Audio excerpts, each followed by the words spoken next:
Pride and prejudice novel MEG3 का बिल्कुल short form में पूरा नॉवेल है। एक बार रिवीजन कर लेने से आप लोग का पूरा हो जाएगा और it will help you more 5 minutes before the exam.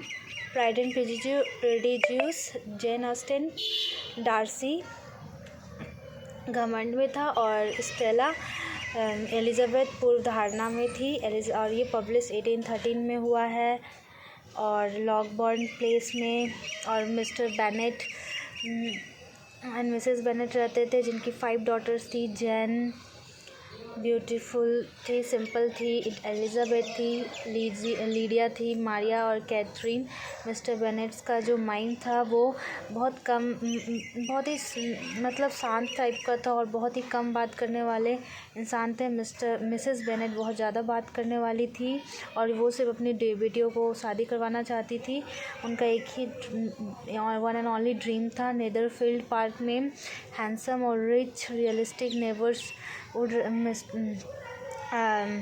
Mister Bingley आए थे और उससे मिलने के लिए मिसेस बेनेट गए थे।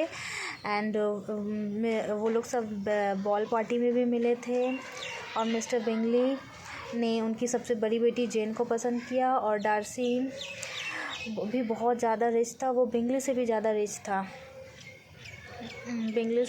रिच था। और एलिजाबेथ ने उनको डांस करने के लिए पूछा तो उन्हें डार्सी ने मना कर दिया। वो बहुत ही प्राउडी थे और उन्होंने कहा she is tolerable but not handsome enough to tempt me. और ये बात वो अपने दोस्त बिंगली से कह रहे थे। जब बिंगली ने उनको डांस करने के लिए कहा था तो एलिजाबेथ ने ये बात सुन लिया था और उनके अंदर डार्सी को लेके बहुत सारी प्रेजुडिस बढ़ गई थी। और डार्सी जो थे वो बहुत रिच थे, यंग थे, हॉटी थे, प्राउडी थे। मिस्टर कॉलिन जो था वो बहुत ही मतलब वो कज़िन था मिस्टर बेनेट का। और उनके मिस्टर बेनेट के मरने के बाद मिस्टर कॉलिन्स को सारा संपत्ति चला जाता और इस वजह से मिसेस बेनेट उनको पसंद नहीं करती थी। बट मिस्टर बेनेट जो थे वो बहुत ही फ़नी पर्सन थे और वो चाहते थे मिस्टर बेनेट के 5 डॉटर्स में से किसी एक से शादी कर ले लास्ट में। और उनका जब उन्होंने सबसे पहला सोचा था जेन से करने का, लेकिन जब देखा जेन बिंगली के साथ इंक्लूडेड है तो फिर उन्होंने एलिजाबेथ को प्रपोज़ किया। बट एलिजाबेथ ने मना कर दिया और फिर उन्होंने एलिजाबेथ की बेस्ट फ्रेंड क्या नाम है उनका, लेडी लुकास से शादी कर लिया। और लेडी लुकास जो थी वो उनका मनी फाइनेंशियल प्रॉब्लम था। उनको लगता था कि फाइनेंशियली उनको सिक्योर होना ज़रूरी है, इसलिए उन्होंने शादी कर लिया मिस्टर कॉलिन्स से आफ्टर हिज प्रपोजिंग। बिकॉज उसके बाद कुछ दिन बाद फिर मिस्टर डार्सी जो है मिस्टर डार्सी ने को पसंद नहीं थी मिस्टर बेनेट्स फैमिली। और उन्होंने बिंगली को, और इतना ही नहीं, मिस्टर बिंगली की दोनों सिस्टर्स भी मिस्टर जेन को मिस्टर बिंगली की दोनों सिस्टर्स भी जेन को पसंद नहीं करती थी। और उन्होंने बिंगली को समझा दिया और बिंगली भी मतलब उन लोग के बात में आ गए और उन्होंने भी नेदरफील्ड छोड़ के वो लोग सब चले गए। उसके बाद इट वाज लॉन्गबॉर्न एंड नेदरफील्ड, ये सब छोड़ के वो लोग लंदन चले गए। उसके बाद फिर फिर वो एक दिन एलिजाबेथ जो थी वो जेन बहुत ही उदास थी, सैड थी। और फिर एलिजाबेथ जो थी उसको समझाती है और कि ऐसा नहीं है बिंगली, ये सब डार्सी और उनकी बहनों का ही काम है। फिर मिस्टर और मिसेस गार्डिनर आते हैं और वो लोग सब मिलके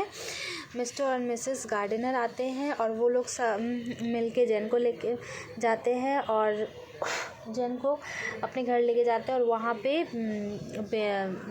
कुछ दिन बाद एलिजाबेथ भी जाती है और वहाँ पे उससे उनका मुलाकात मिस्टर डार्सी से होता है। और डार्सी धीरे धीरे एलिजाबेथ को उनकी बुद्धि, इंटेलिजेंस और उनका जो फिगर, और धीरे धीरे उनको पसंद करने लगे थे। और इस वजह से उन्होंने उनको प्रपोज़ कर दिया, बट एरोगेंटली इस वजह से।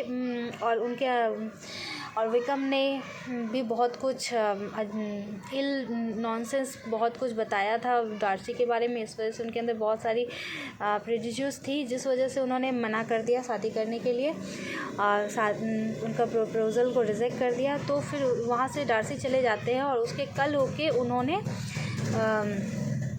एक लेटर दिया और इस लेटर में उसमें लिखा रहता है कि बिल्कुल उन्होंने अपना जो उन पे एलिगेंस लगे उसको क्लियर किया है और कहा है कि पहला जो एलिगेंस है वो तो कुछ हद तक सही है, बट दूसरा वाला जो विकम ने लगाया है कि वो उसका पैसा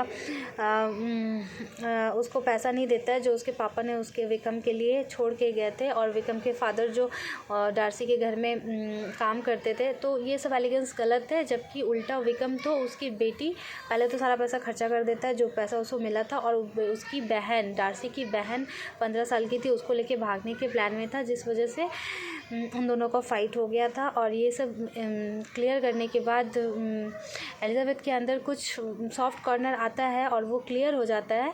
फिर सडन से क्या होता है, लीडिया पता चलता है कि लीडिया भाग गई है वही विकम के साथ, और विकम जो है वो पैसों के लिए उसके साथ भागा है और वो शादी भी नहीं कर रहा है। और लीडिया तो मिलिट्री ऑफिसर्स के से कुछ ज़्यादा ही मतलब अटैच थी, वो मतलब अट्रैक्टेड थी, और सबसे और छोटी बहन थी जैन, और एलिज़ाबेथ से भी ज़्यादा छोटी थी, लेकिन फिर भी उसने वो चली गई। और बाद में ये बात जब एलिज़ाबेथ डार्सी को कह के वहाँ से निकलती है अपनी बहन के लिए, तो फिर उसका डार्सी जो है वो एलिज़ाबेथ का हेल्प करता है बिना उसको बताए, और वो वहाँ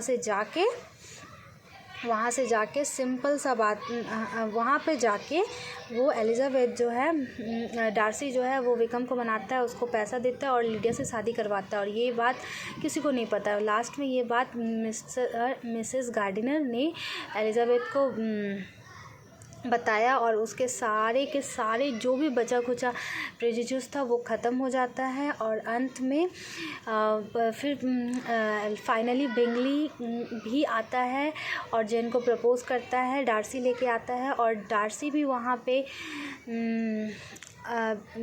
बिंगली को वो एलिज़ाबेथ को प्रपोज़ तो नहीं करता है, लेकिन उस इनडायरेक्टली उनको बोलता है कि आप अगर मेरे अंदर अभी भी आपको लेके वही फीलिंग्स अगर आपके अंदर है तो क्या हम दोनों फिर से आगे सोच सकते हैं इस चीज़ के लिए। और ये बात सुनते ही मान जाती है, क्योंकि वो तो अंदर से रेडी थी। और सिर्फ इतना ही नहीं, आप ये लाइंस को पढ़ लेना। और सिर्फ और ना और एक लड़की थी, वो लेडी 16 नंबर पॉइंट से लेडी कैथरीन दे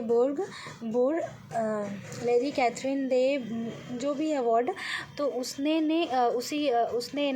वो अपने बेटी के साथ डार्सी का शादी करवाना चाहती थी, जो बहुत ही इल थी, पतली दुबली थी। लेकिन अंत में वो शादी वो इसी वजह से एलिज़ाबेथ को जाके कहती है कि तुम मुझसे प्रपोज़ मत करना, प्रपोज़ तुमको अगर डार्सी करता है तो तुम मना कर देना। तो वहाँ पे एलिज़ाबेथ के साथ कैथरीन का झगड़ा हो जाता है। वो बोलती है अगर मुझे प्रपोज़ करेगा at the last of the story तो मैं ज़रूर एक्सेप्ट करूँगी। ये बात डार्सी को पता चलता है और अंत में डार्सी आता है बिंगली के साथ और जैन को प्रपोज़ करता है और डार्सी एलिज़ाबेथ को। इस तरह से मिसेस बेनेट के 3 बेटी का शादी हो जाता है और बहुत ही खुश हो जाती है वो। ये हेडिंग्स आप ज़रूर पढ़ना।